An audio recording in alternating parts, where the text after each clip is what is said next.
Probability density में हम क्या करते हैं बेटा, ग्राफ ड्रॉ करते हैं किसके बीच में, साई स्क्वायर और आर के बीच में। साई स्क्वायर क्या बताता है हमारे को, साई स्क्वायर हमारे को क्या बता रहा है बेटा, probability of finding an electron, probability of finding an electron, मतलब इलेक्ट्रॉन के मिलने की प्रोबेबिलिटी, इलेक्ट्रॉन के मिलने की प्रोबेबिलिटी।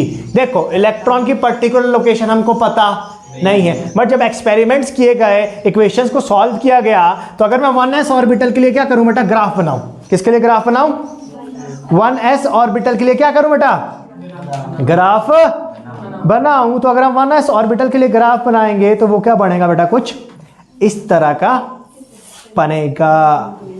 1s ऑर्बिटल के लिए जो ग्राफ बनेगा वो क्या बनेगा बेटा, कुछ इस तरह का बनेगा। इसका मतलब क्या है, इसका मतलब क्या है, ध्यान से समझेंगे, ध्यान से समझेंगे। बीच में कौन है इस ऑर्बिटल के, न्यूक्लियस। क्या है, न्यूक्लियस। देखो ध्यान से, जैसे जैसे मैं न्यूक्लियस से दूर आ रहा हूं, जैसे जैसे मैं न्यूक्लियस से दूर आ रहा हूं, तो जो साई स्क्वायर है, जो क्या है साई स्क्वायर, उसकी वैल्यू क्या हो रही है बेटा, डिक्रीज हो रही। ध्यान से समझना, उसकी वैल्यू क्या हो रही है, डिक्रीज। मतलब अगर मैं बात करूं, जो मेरा इलेक्ट्रॉन है वो क्या मिल सकता है बेटा, मेरे को इस रीजन में मिल सकता है। बट जैसे जैसे मैं न्यूक्लियस से क्या आ रहा हूं बेटा, दूर दूर आ रहा, तो उस इलेक्ट्रॉन के मिलने की प्रोबेबिलिटी, इलेक्ट्रॉन के मिलने की वो क्या होती रहे, हो जा रही है बेटा, कम हो रही है। इसका मतलब है जो इलेक्ट्रॉन है उसके मिलने की संभावना न्यूक्लियस के पास, न्यूक्लियस के पास वो क्या है, सबसे ज्यादा है। जैसे जैसे मैं न्यूक्लियस से दूर आता रहूंगा, किस में, एस ऑर्बिटल में, तो प्रोबेबिलिटी क्या होती रहेगी बेटा, कम होती रहेगी। क्या होती रहेगी, कम होती रहेगी। बात समझ में आई। अब सबसे पहले तो कौन आता है, 1s ऑर्बिटल, उसके बाद कौन सा orbital, energy level 2, energy level 2 में 2s सब शेल, 2s सब शेल में बोले तो कौन सा ऑर्बिटल, 2s ऑर्बिटल। पहले कौन सा ऑर्बिटल आता है, 1s, उसके बाद कौन सा ऑर्बिटल आता है बेटा, कौन सा ऑर्बिटल आता है, 2s। ठीक है, ध्यान से समझना। अब अगर मैं 2s के लिए बनाऊं ग्राफ, किसके लिए बनाऊं, 2s के लिए, किसके लिए ग्राफ बनाऊं, 2s, वो क्या आता है बेटा, कुछ इस तरह का आता है।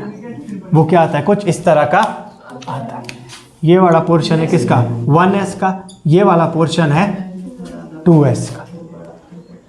देखो ये वाला जो डायग्राम है ये किसका है, सिर्फ किसका है, 1s का। ये किसका डायग्राम है, 1s का। बट जैसे जैसे मैं आगे बढ़ रहा हूं, कहां पे, 2s में, जैसे जैसे मैं कहां बढ़ रहा हूं, 2s में, तो ग्राफ क्या हो गया बेटा, दोबारा इंक्रीज होना शुरू, फिर एक पॉइंट के बाद क्या होने लग गया, दोबारा डिक्रीज। बहुत बढ़िया। और यहां पे अगर हम देखूं, ये ग्राफ की वैल्यू कहां पे आ रही है बेटा, जीरो भी, जीरो भी। बहुत बढ़िया, इसको समझना ध्यान से। मैं हूं न्यूक्लियस, मैं कौन हूं, न्यूक्लियस, मैं कौन हूं, न्यूक्लियस। ये जो ये है 1s ऑर्बिटल, कौन है, 1s ऑर्बिटल। तो जैसे जैसे मैं न्यूक्लियस से क्या करते जाऊंगा बेटा, इसके नजदीक जाता, मतलब मैं न्यूक्लियस हूं, मान लो इसके अंदर हूं मैं, वैसे तो ध्यान समझना, मैं क्या हूं, इसके अंदर। ये है 1s ऑर्बिटल, और इसके बाहर कौन सा होगा, 2s ऑर्बिटल होगा। अब मैंने क्या कर दिया, उस न्यूक्लियस को निकाला बाहर, वो बन गया मैं खुद। मेरे चारों तरफ क्या है बेटा, ये 1s ऑर्बिटल प्रेजेंट, मैं क्या हूं, इस गुब्बारे के, गुब्बारे के। तो ध्यान से समझना, तो जैसे जैसे मैं दूर जाता रहूंगा, दूर जाता रहूंगा, इलेक्ट्रॉन के मिलने की संभावना क्या होती रहेगी, कम होती, कम होती। ओके, बीच में एक ऐसा पॉइंट आएगा जहां पे इलेक्ट्रॉन के मिलने की संभावना कितनी हो जाएगी, जीरो। कितनी हो जाएगी, जीरो। उस रीजन को बोलता हूं मैं नोड। क्या बोलता हूं, नोड, नोड। अब जैसे नोड आएगा, नोड के बाद क्या आ जाएगा, एक दूसरा ऑर्बिटल आ जाएगा। मतलब कौन सा, 2s ऑर्बिटल आ जाएगा। फिर जैसे जैसे मैं और दूर जाता रहूंगा, पहले तो 2s में इलेक्ट्रॉन डेंसिटी बढ़ती, फिर और दूर जाऊंगा तो इलेक्ट्रॉन डेंसिटी क्या हो जाएगी, डिक्रीज। ध्यान समझना बेटा, मैं था न्यूक्लियस, मैं मूव कर रहा हूं 1s ऑर्बिटल में, किसमें मूव कर रहा हूं, इलेक्ट्रॉन डेंसिटी ज़्यादा है, जैसे जैसे मैं आगे बढ़ता रहूँगा इलेक्ट्रॉन डेंसिटी कम होती रहेगी। इलेक्ट्रॉन डेंसिटी, तो अब 1s ऑर्बिटल से मैं कहाँ निकल गया हूँ, बाहर। तो उसके बाद मैंने देखा यहाँ पे कुछ भी नहीं है, यहाँ पे मतलब ये एक ऐसी जगह है, मैं अभी ऐसी जगह पे हूँ जहाँ पे इलेक्ट्रॉन के मिलने की संभावना कितनी है, तो इस रीजन को क्या बोलेंगे, इस रीजन को क्या बोलेंगे, ये किसके बीच होगा, 1s और, बहुत बढ़िया। उसके बाद जैसे मैं आगे बढ़ूंगा कौन सा ऑर्बिटल देखेगा, तो इलेक्ट्रॉन के मिलने की प्रोबेबिलिटी दोबारा क्या हो जाएगी, बढ़ जाएगी, बढ़ जाएगी। थोड़ा मैं आगे पहुंचूंगा, उसके बाद दोबारा इलेक्ट्रॉन के मिलने की संभावना क्या होती रहेगी, कम होती रहेगी। बेटा बात समझे कि नहीं समझे, क्लियर बेटा। ये प्रोबेबिलिटी डेंसिटी ग्राफ मेरे को किसके बारे में बताता है, इलेक्ट्रॉन के मिलने की प्रोबेबिलिटी, किसके साथ, डिस्टेंस के साथ। बेटा पिक्चर क्लियर हुई। तो एटम किस तरह से होता है, ठीक है, बीच में क्या होता है बेटा, पहले न्यूक्लियस, दीवार ये मिटा दो बेटा। तो बेटा क्या सीन होगा, ध्यान से समझना, बीच में कौन होगा, न्यूक्लियर, फिर आएगा एक रीजन, स्फेरिकल रीजन। कैसा रीजन, स्फेरिकल।